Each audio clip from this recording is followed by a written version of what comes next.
The night my cousin died, I slept better than I had in months. And the reason is shocking. The night Armin died, I finally slept through the night. No nightmares, no waking up at every sound, no checking that my door was locked, just silence. And I don't know what that makes me, but I'm done pretending it doesn't feel like relief. He moved in last year. My aunt called it trouble back home. No explanation, no details, just trouble.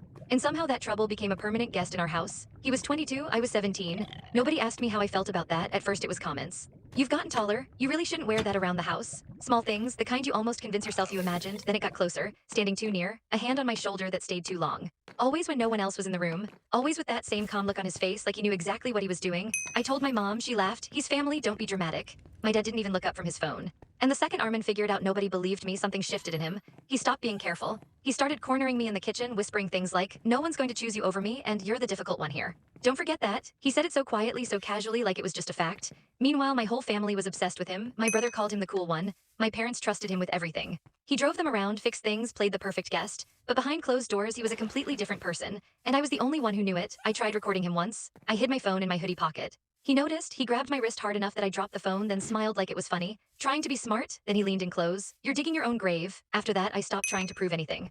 I just avoided him, stayed out longer, and locked my door every single night. Until the night my parents went to a wedding out of town and my brother had a sleepover. It was just me and him. The second the door closed behind my parents, I felt sick.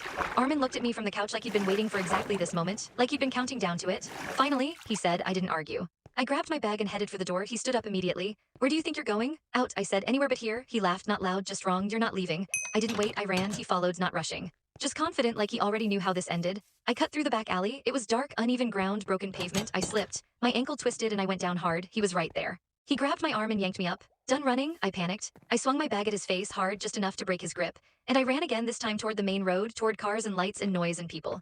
I didn't look back. I heard brakes, but not for me. I turned around. Armin had run straight into the road behind me. A delivery bike hit him hard. He didn't get up. Everything went completely quiet in my head. The driver was shaking, repeating, I didn't see him, I didn't see him.